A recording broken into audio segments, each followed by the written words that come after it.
Hello everyone, and good morning to our West Coast audience, good afternoon to our East Coast and European audience, and a very early morning to our presenter today, Carrie Grace, who is from Australia. And she's going to talk to us today about how to plan our business, especially for this year, and this is a good time as to start off with. So without further ado, I'm going to let Carrie to introduce herself and get into the webinar. Carrie, it's all yours. Thanks, Rehan, and I'll say good morning, everyone. It's very early in the morning here for me. Well, I guess not really. Now, it's quite funny how early a technical glitch can happen. I'm just trying to go to the next slide. Here we go. So I'd like to say hello to everybody from Australia, and I live on the east coast of Australia, halfway between Sydney and Brisbane, in a tiny rural community. The population here is 2,567, and I live on 5 acres with chooks, and you can see my chooks there. So I wrote also in the introduction that I'd made a sea change from the city a little while ago, and I guess that's why I'm really loving this webinar technology, because I can connect with people all over the world from this absolutely beautiful location. 6 a.m. here, and I'm wide awake. So I guess I wanted to ask you to start with if anybody had a New Year's resolution this year. Now, Rehan and I were looking at the questions before, and I'm hoping that you can type into the chat box if you have a New Year's resolution, and I can have a look at what it might be. Yes, please. I will start off. My New Year resolution is actually very planned as to what I want to do with my business this year, and that's to grow the membership and to grow the revenue. Thanks, Rehan. Are there any other responses there? I'm not seeing anyone else chipping in yet. I guess they're being shy. And that's absolutely okay. New Year's resolutions for me have been something I've tried to do every year, but generally they last about a week, maybe two, particularly the ones about not drinking or smoking, which is a habit I finally managed to kick 6 years ago. But they're really tough, and for some reason this January 1 date rolls around and it seems like the whole world's going to finish and begin again, but in reality it's just another day. So my question to you is, what if, rather than making a New Year's resolution or to accompany a New Year's resolution, we looked at a process that began with honouring, it celebrated, we had space to dream, we could unpack those dreams, we could do some planning, and then we could act, and then we start to honour again. And that's the process that we're going to go through today.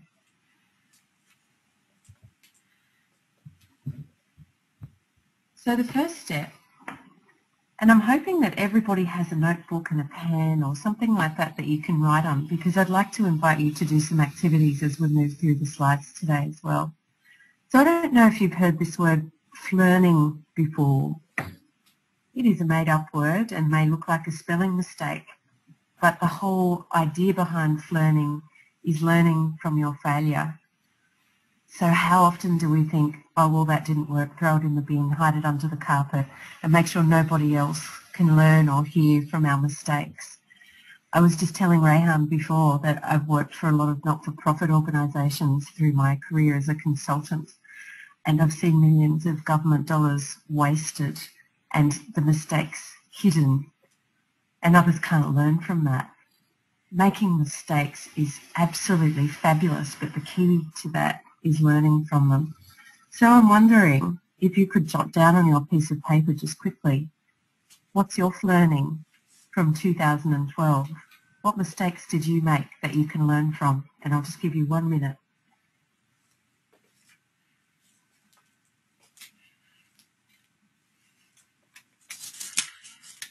If you'd like to make a comment, please put something in the chat box and Rehan can let me know that someone's said something. Yes, please.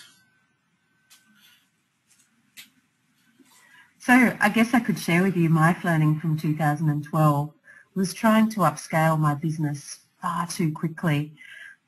in July 2012, I relaunched my business, which is called Evolve Network.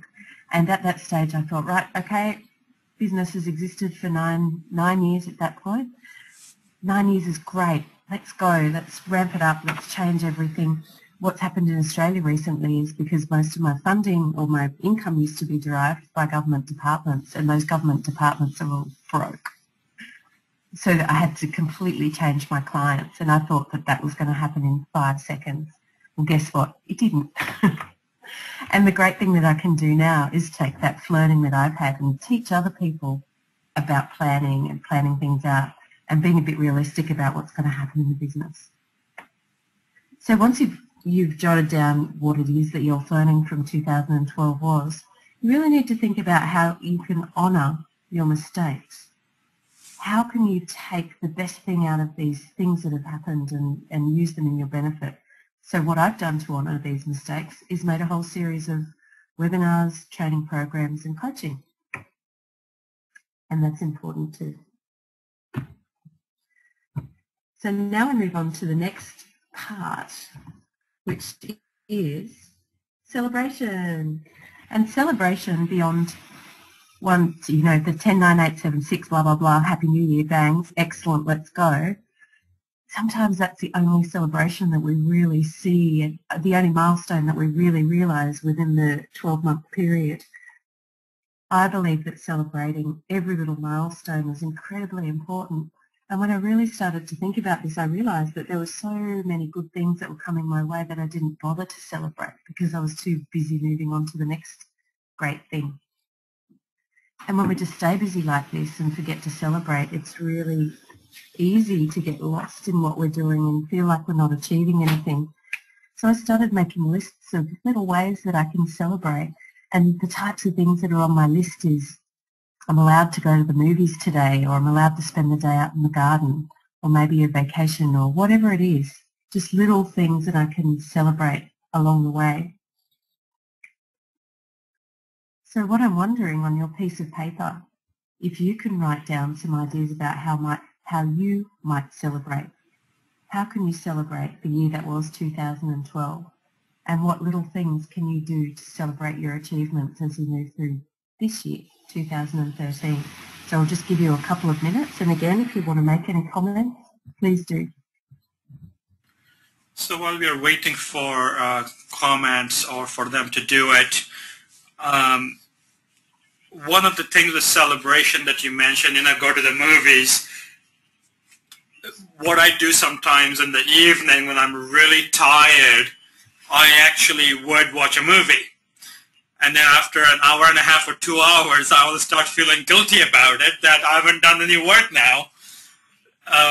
So I think it's important not to feel that guilt, but to continue to relax a little bit too. I completely agree with you, Rayhan, and I've experienced the same thing myself, which is why I guess I've started integrating into my plans, and I always look at my 90-day plan. It's right in front of my computer on the wall. And I've written down a list of these things are my goals, and this is how I will celebrate when I reach my particular goals. So I have a whole bunch of different things. And I know that that's actually integrated now into my planning. So there's no space for guilt because I've committed to when I do this, this is what I'm going to do, and that's just how it is. Awesome. Right. Okay. That's good. So it's not a spontaneous celebration. It's milestone celebrations. Absolutely. I think all right, so we'll keep going. We have a question here, actually. You're right. So Nicole is saying celebrating without guilt is very important. Yeah, thanks, Nicole. Absolutely. It's so true. And I don't know how many of you there are working parents or parents that own a business. I have 3 children under 11, and it involves a whole other layer of guilt because when you're not working, you should be spending time with your kids, right? When is there time for you to just celebrate in there? It really needs to be integrated into your plan. It's so important. So on to the next slide. Oh, sorry. So I mentioned in the introduction that we were also going to look at blockages. One of the blockages I think that a lot of people have are daring to dream. And these are the kind of things I've heard people say about dreaming. Things like, that don't happen to me, I don't have the right to do this. These things happen to other people. Some people even think that it would be bad luck if they're to have dreams, particularly if they're to pursue those dreams. Other things like, life gets in the way, I'm not ready, I can't plan that far ahead, I'm not good enough. And a big part of this also is the success myth. And I thought we should spend a little bit of time talking about the success myth and how it can really block our ability to dream. And we'll do a bit of dreaming in a minute too. The success myth, by my definition, is, what is success anyway? So when I started my career, I worked in the corporate environment. I mentioned that most of it was around the advertising world. And success there is about earning lots of money and driving a really nice car and owning the right property and working really hard, because then everybody can see that you're working really hard. And if you don't want to fit into that paradigm, well, obviously you're not successful. And it took me a lot of time to realise that it's actually me who has the right to define my own success. I can decide how much I want to earn and what that level of success is. I can decide what I want to own. I can decide what my family's like. And the definition of success is actually, sorry, I thought this might pop up. The definition of success is actually completely in my hands, and it's completely up to me. So I wonder if you've defined what success is, or is success to you defined by other businesses around you, by your competitors, by your neighbours? What is it? And it's quite amazing how much of this sits on a subconscious level. And we may be, walking around thinking, oh, my business isn't quite as successful as I want it to be. It's not where I want it to be. It's not as good as I want it to be. But maybe it's actually meeting your levels of expectation, but you haven't identified your levels of expectation. I'm not sure. Would be interesting to hear what you think about that at some point too. But I guess another thing about the success myth is, do you allow success into your life? Do you allow yourself to set goals? And this is, I guess, something I mentioned before. I relaunched the business in July, and I hadn't set goals that were achievable that I could work towards. So I really spent 6 months of not feeling success and growing into the spiral of, continually thinking, this is never going to work, this is terrible, and all the rest of the things that can go along with that. So we'll move on to the next slide, but I am going to mention that again. So these are my ingredients for success, and this became really important to me.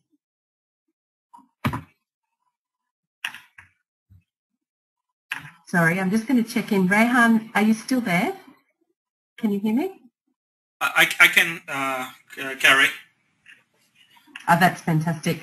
Sorry, I was just a bit worried when that pop-up happened a little while ago and I've lost you. That's great.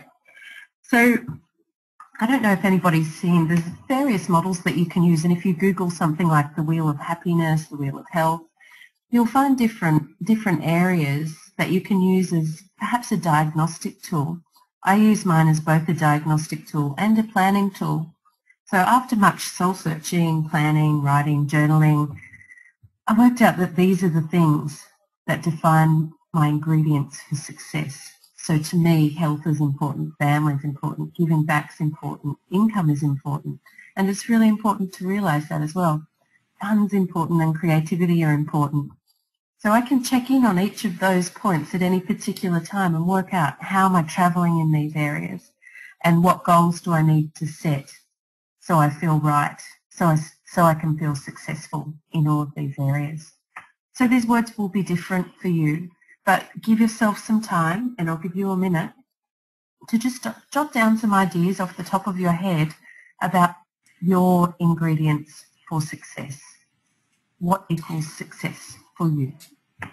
So Carrie, in your ingredients, do you also put in something specific, right? With income, it's fairly easy, right? But with giving back, do you do like so many hours a month, or how do you define fun and creativity that you have been successful in that? Yeah, sure, Rehan. This particular tool, I could probably spend all day talking about how I use it as well, but I use it in two ways. The first way that I use it is to give each of these ingredients a rating. So if I was to say, I swam for a kilometre yesterday, my health is feeling really great at the moment, I'll give that one a 9 out of 10. If I was to say with giving back, yeah, I've donated quite a bit of time, I'll give that one an 8 out of 10, etc., etc. And if something was to score quite low, I'd need to work out why am I feeling good about that. But the second way I use this tool is I think, okay, I'm just about to do some planning, and I know that in this planning period I need to set some goals around each of these particular things. So I can set goals around health, I can set goals around giving back. And I guess to more specifically answer your question, yes, the way that I give back currently in the way that I set goals is hours. So I work with numerous not-for-profits over here in Australia and give back how I can to help them meet their social obligations. Got it. Thank you. Welcome. So now we're going to do an activity that's based around dreaming. Now, when I was in the business environment in Sydney, I was quite often described as somebody who would go off and chase rainbows, and gee, that used to annoy me. Chasing rainbows to me were actually my social commitment, and it took me a really long time to realise that it was actually okay to have a social commitment and to do, social good, and it wasn't about chasing rainbows, it was about doing what made me feel good. My key ingredients to success, as it turns out. So I think that we really need to make some time to dream up our thoughts, have some dreams about, what could the future actually look like?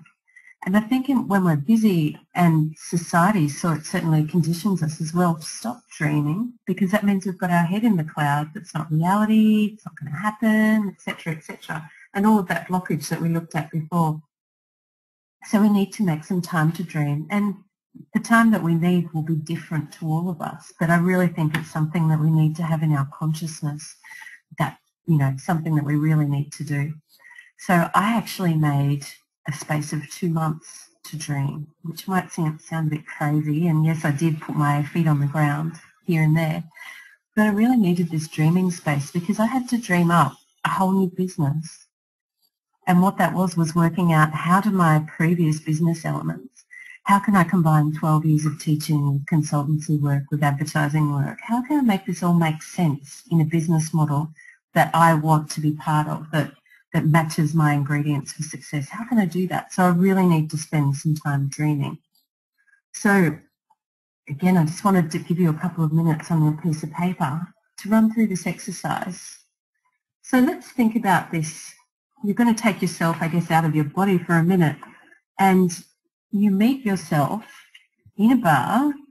The date is the 3rd of January 2014, and you're going to start asking yourself some questions. And these are the questions. So what does your business look like right now? And if you just want to jot down some ideas, that's great. What do client groups look like? What kind of goals have you achieved in the last 12 months?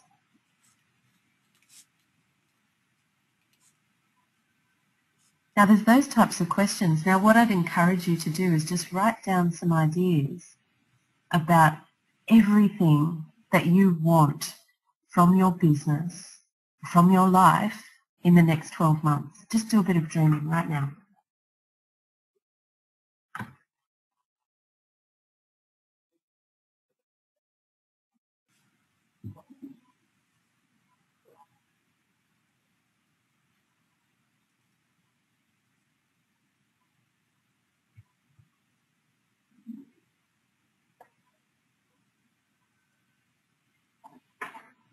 So I think what's interesting is some of us are more visual people, and for some people you may be more likely to do your dreaming by drawing pictures or thinking up images, whereas some of us may be happier to write down words. I'd encourage you to take some time to continue this activity when the webinar finishes as well, so you can really, dig right into that dreaming. Some people also use a vision board, so that vision board might be pictures or again words, and just put it up in front of you where you can see it, and these are all of the things that you want to manifest in your life. And it's not, a spooky spiritual thing or anything like that. It's just about really bringing the positive into your life and really realizing what it is that you want to get out of it so that you can plan to work towards it.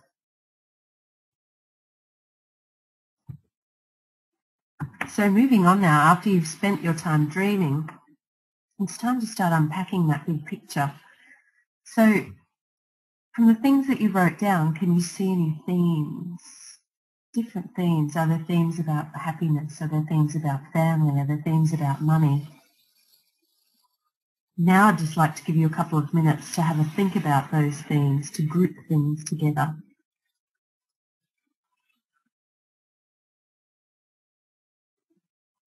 I wonder if anybody's seeing any themes emerging for themselves.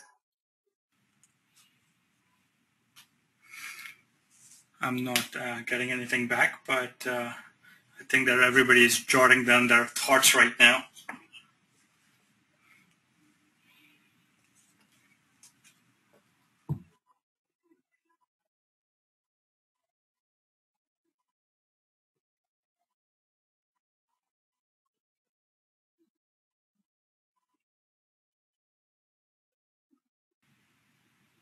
So as I started doing this activity, it became obvious to me that one of my themes was surrounding growth. And another theme was surrounding the whole idea of work-life balance. The previous incarnation of my business was one where I could easily work 75 hours plus a week. And that's not a great work-life balance with a young family, and certainly not something I wanted to carry on into the future. So I realised that that was something that really had to change in my life. So when I look at business planning as well, I mean, you saw my ingredients for success before. I believe a holistic picture is really important because your family life, your health need to be just as healthy as your business, or things start falling over.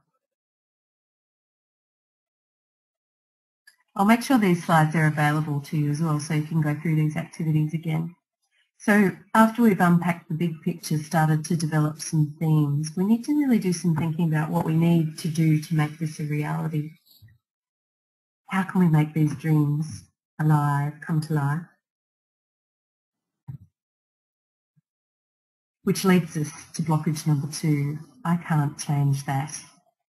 And things that people say are the time isn't right, I've always done it that way, these are dreams, not my reality, I don't deserve this, it's a pipe dream, and so on. I wonder if any of those things sound familiar to you. So then, we've done our dreaming, we've done our unpacking. The next planning stage is really developing these goals. So looking at our themes and pulling them apart to the next level, what are the key goals that we want to achieve out of this? So if your goal is to start making money, how much money do you want to make? What's the goal? Let's name it. If you want to start building your markets, what's the goal? How many people do you want to have on your list or in your prospects or whatever it is? So if you can just jot down a couple of goals.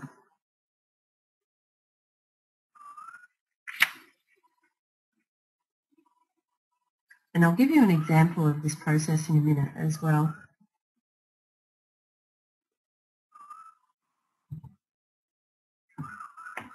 Blockage number 3, I can't plan.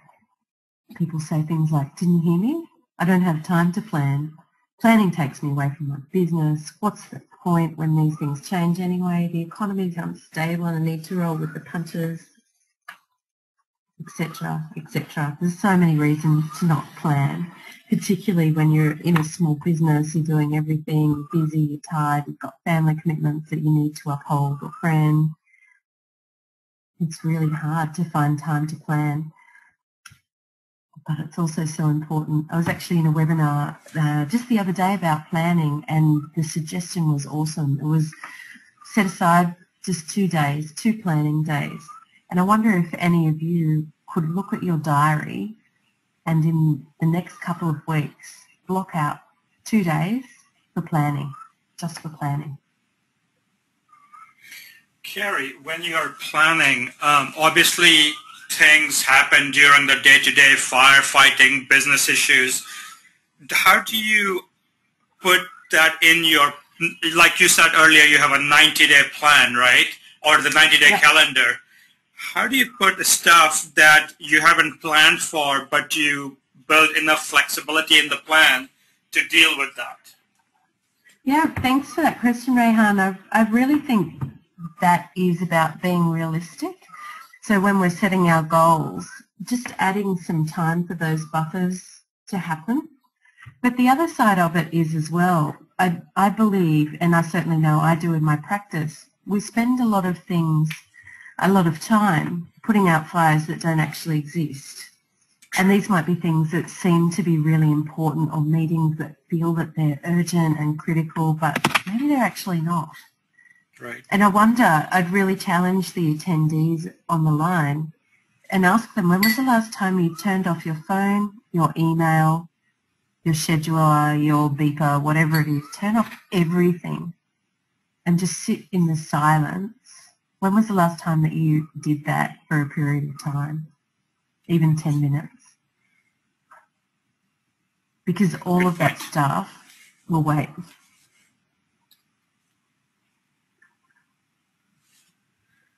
I think that blockage is really interesting, the one around can't plan, don't have time, etc.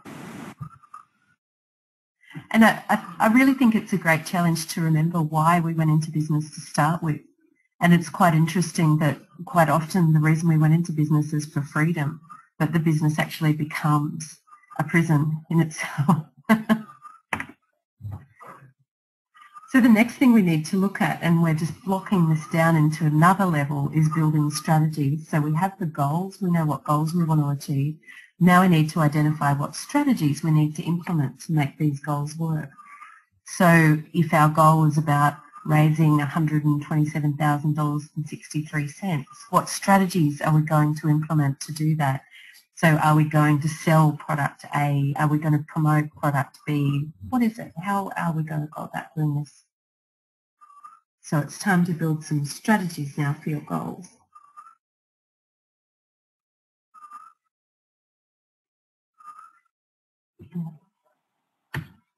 Yeah, okay. So I've got an example here to help you. So if the goal is about I feel confident in my work and life balance, a strategy might be to identify what a good work-life balance means, to create a work-life balance friendly work roster, so maybe juggling your hours around a bit to suit the family.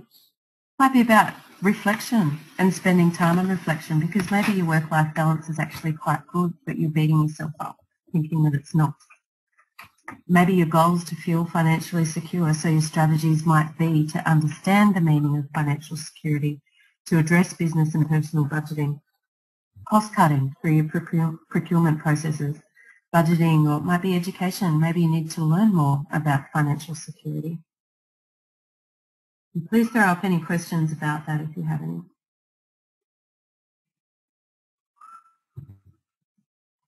So I guess this leads us to blockage number 4. Oh, I tried that and it didn't work. What's the point? I don't know how to do that. I'm not good at committing to these things. It won't work. I get mixed up. I'm not a good planner. I don't like change. I don't want to change. And these are the kind of things I hear about this. So if you remember, we just went through the planning process of, we did a bit of dreaming, and then we looked at the themes, then we looked at goals, and then we broke them down into strategies.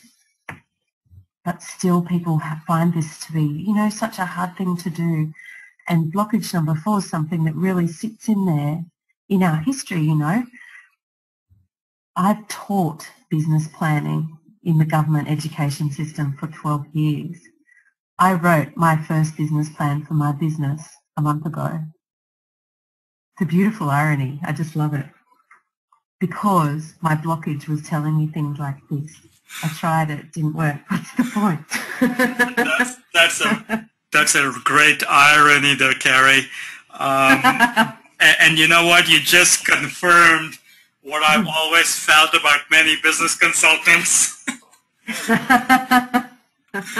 Sorry, I had to make that point.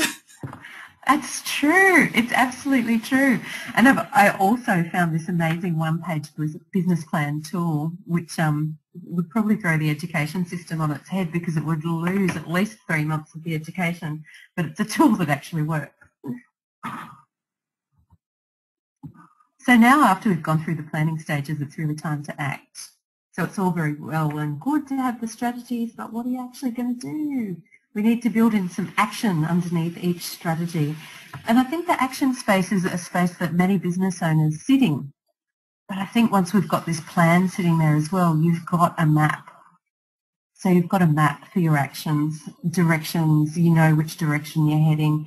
And you can't go off the same webinar I mentioned before.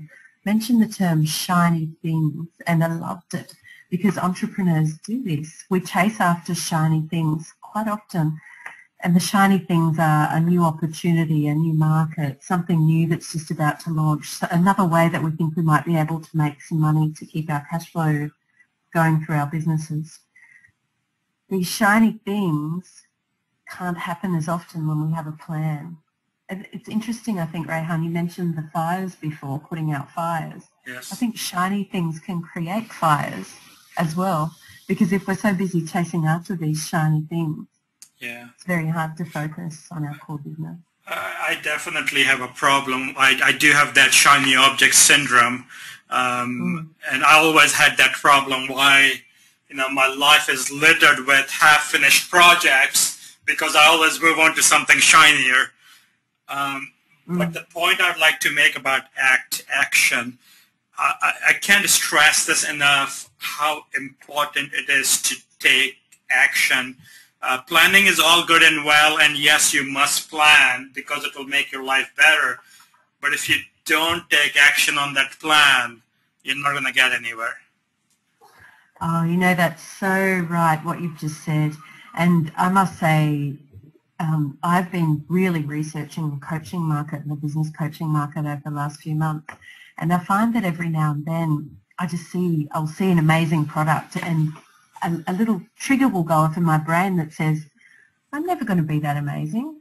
My product isn't that good. Why should I? Oh, no, I can't act. I can't act now. I can't do anything now. And I really need to catch that trigger and say, well, actually I can. I can do this. I can keep going.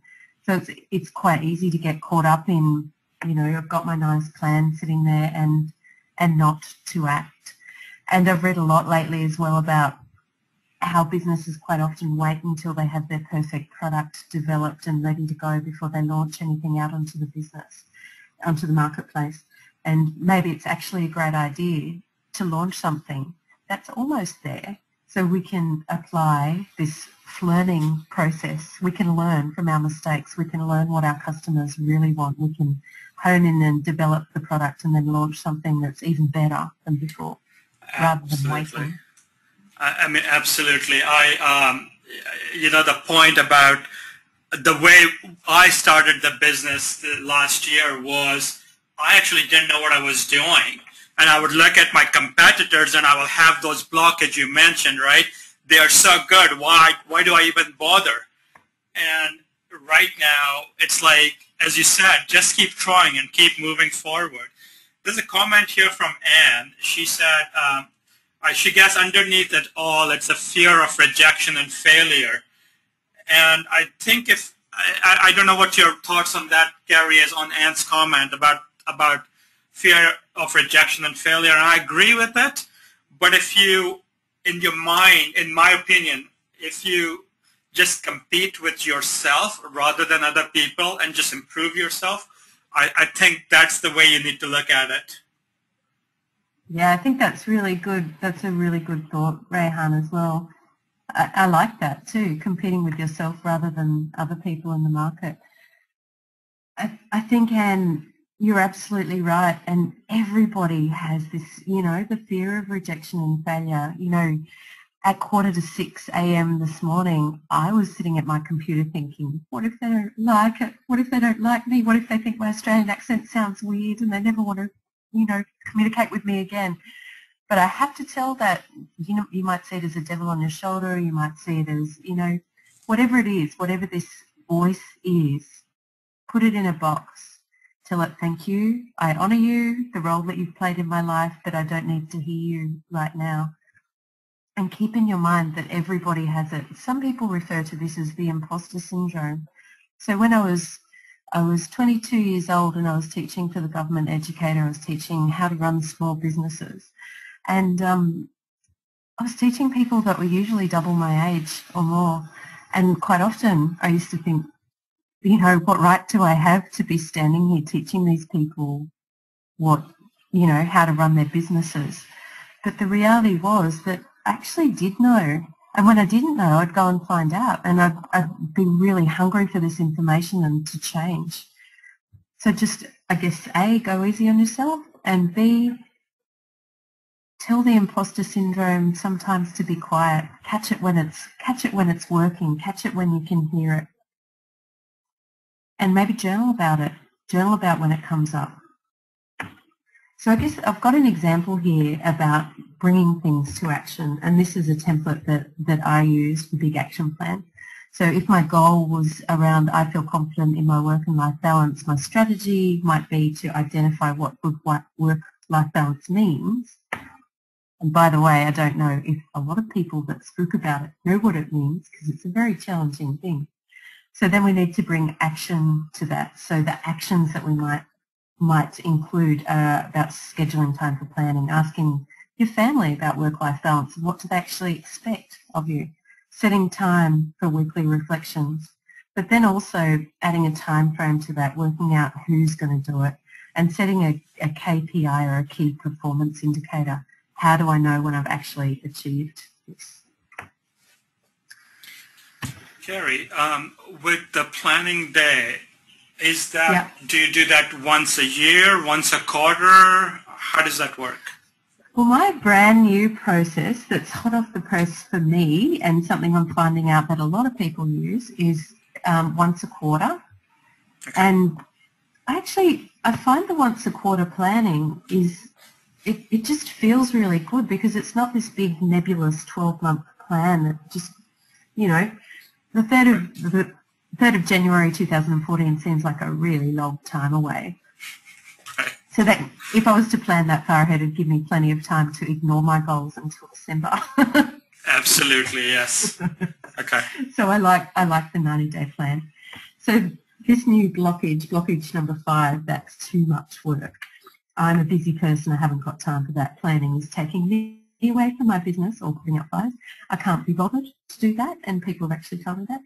I hardly have any time for myself as it is. How will I ever do that? You may have heard this saying before, failing to plan is planning to fail. So a huge ratio of businesses will fail in the first 4 years, 10 years. And often this is because they don't have a plan behind them. They're busy chasing after shiny things. They're exhausted. They need this plan. So I guess there's some questions that you can ask yourself. What will happen if you don't start planning? How do you think planning will help you, etc.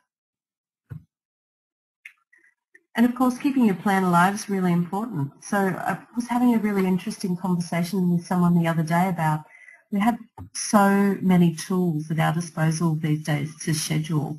It's really easy to put an appointment or a deadline or something like that into one of these tools, which may be your iPhone or your, but not repeated in another tool, so this action can get lost. I think we need to make a firm commitment to what tools we're using and for what purpose. So is it a diary, is it a phone, is it an app? I've been experimenting with some apps lately that can help me with not only keeping a diary going, but also goal setting and something to keep me motivated along the way towards getting my goals. If anyone has any apps they'd like to recommend, I'd love to give them a go too. Yeah, and Getting if you friends can, to remind you, or setting up. if you can actually give us a list of the apps as well later on that I can put up on the website and send it to all my attendees as well, the one you're using. Yep, absolutely. Thank Happy you. to do that. Setting up a learning community. You may call it a learning community or a community of practice or whatever you want to call it. I'm just in the process now of setting up a group of people that I know are also in small business. We have similar ethics, similar ideas about businesses. Our industries are different, but we're a group of people who can just keep each other motivated and remind each other that business is lonely, but it's okay because we can bounce off each other. So that's something that's important for me going ahead in 2030. Now back to celebration again. Blockage number 6, I can't celebrate. That was too easy. I don't deserve to celebrate. So these are tapping into the guilt thoughts that we were talking about before. I would have done that anyway. It took too long to do that, so I shouldn't celebrate. I needed help to get that done, so I shouldn't celebrate, etc., etc. So you can see that there's not really a good reason to not celebrate. So getting started, I would suggest let's all reclaim January 1 and set a new date. And this new date will be the day that our plan starts. So you've had your couple of planning days or however long it takes, how long you have at your disposal, and set a new date for things to start. What 3 things can you do today to get your business plan, to get your planning processes started? I wonder what they are, and if you can write them down and commit to them today, what 3 things you can do.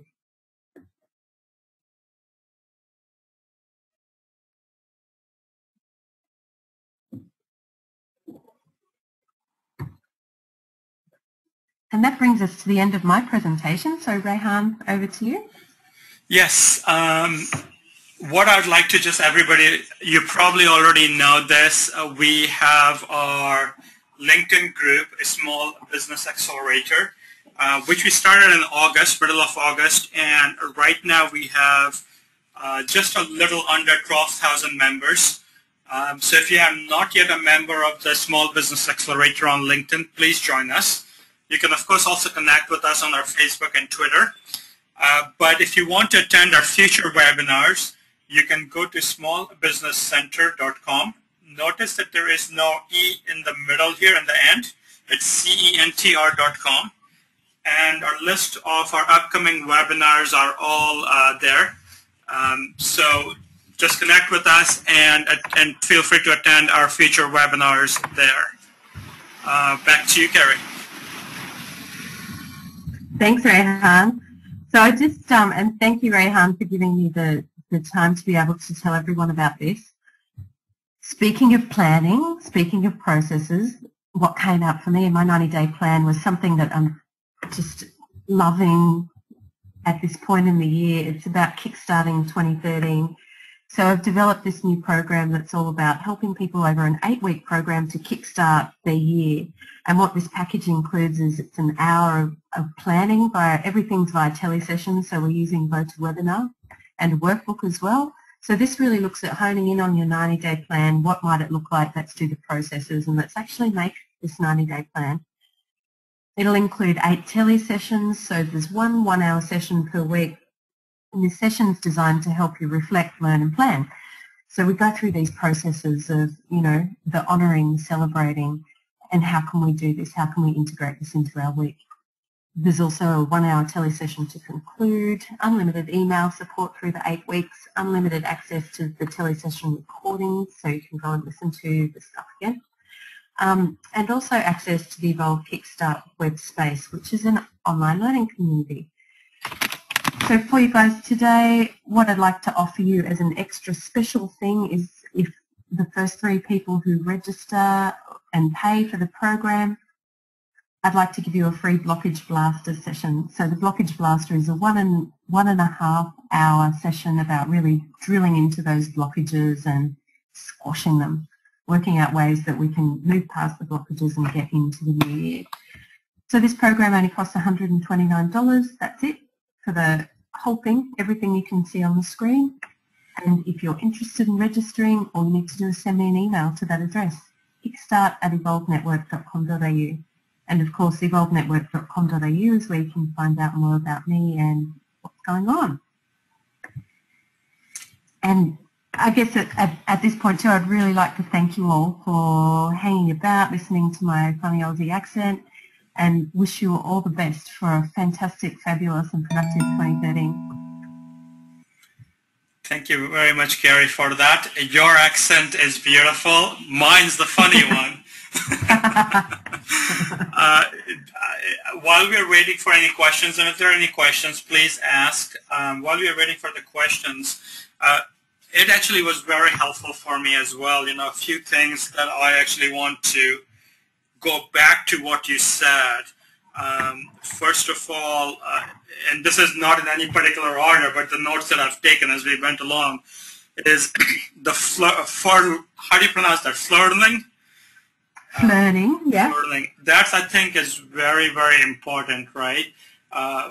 Failures are only failures if you haven't learned from them. If you learn from it, then it's not a failure, right? And moving forward with that, and comes back to the point that I said earlier, compete with yourself. So you did something, it wasn't quite right, improve upon it, and just keep moving. The second thing is the celebration bit. I actually have a problem with that, as I said earlier, right? I celebrate, and then I feel guilty about it. Daring to dream, I don't necessarily have a problem with it, but I do know that people actually are hesitant, so I encourage you to do that. And I can't stress enough the importance of taking action. Planning is good. Planning is important. You must plan, but you must put that plan into action. Without that, it's just a piece of paper. Right. So I'm not seeing any questions coming in. I'm sorry. Anne is, thank you very much. Have some ideas to take away. Think allowing the time away from distraction to allow creative planning is one thing. And for me, taking a step before everything is in place. Yeah, exactly. Any comments from you on that, Carrie, on Anne's comments? So what was the last part of the sentence? Allowing the time away from distraction to allow for creative planning is one thing. And for me, taking a step before everything is in place. Taking a step? Before everything is in place. Can you clarify that, Anne? What do you mean by that last point? Taking a step before everything is in place. While we're waiting for Anne to clarify, oh, there we go. Starting before everything is 100% ready. That's congratulations, Anne. That's great.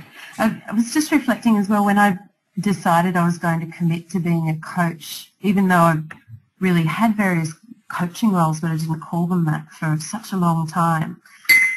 I decided, okay, what I'm going to do now is go out and I'm going to coach everyone I know. So I coached my psychologist, I coached my sister, I coached my friends, I coached business colleagues, I gave away coaching time, I did, whatever I can, until it really felt real to me that actually I am a coach, I am really good at this. So you're so right, and congratulations on making that decision to jump in. Just to give you my experience on that, Anne, when I started this earlier this last year, I actually had no idea what I was doing. But very much like what Carrie said, I just started doing things. I knew it was going to be a membership site. I didn't know what exactly it's going to be. And I started putting stuff on this website and start telling people about it on LinkedIn. The first time I did that, I got 7 members in the first 24 hours. I still had no plan. 12 months later, we have almost 14,000 members, right? I'll be honest with you, I have a better plan than I did 12 months ago, but it's very much evolving in many cases, and in many cases, I would say that I still don't know what the next essential steps I need to take. Well, I shouldn't say that. I know what they are. I just don't know how to do them yet. But had I not started, I still would be planning in my head instead of doing this webinar. I think this is our 40th webinar that we have done so far. So in my opinion, then, I would say you don't have to necessarily wait to take action until your plan is 100% complete. You start taking action as quickly as you can. As Carrie said, right? She thought about becoming a coach and she started coaching until she was there to build a business out of it. Right? Another great irony of... Sorry, Rehan, please go. No, go ahead. I was just going to comment a great irony of having worked in education and qualification frameworks for such a long time. I think we can really get caught up in what we are and aren't qualified to do and what pieces of paper that we have or don't have. Sure. And absolutely qualifications are important and have a place, but don't let it be a blockage. Yeah. I think one thing that I got out of this webinar, Carrie, is we carry a lot of blockage in our baggage, right? And we need to throw that bag away, right? Just leave it at the airport and forget about it, and hopefully they think they will blow it up or something, right? That's right. Yeah. Okay, so I'm not seeing any more questions coming in, Carrie. I think officially the webinar is over. I hope to see all of you on our next webinar. Any last words from you, Carrie? I'd just like to say thank you again, and thanks for the opportunity to you too, Rehan. Appreciate it. You're very welcome. Thank you, everybody, and I'll see you all in the next webinar. Bye-bye. Bye.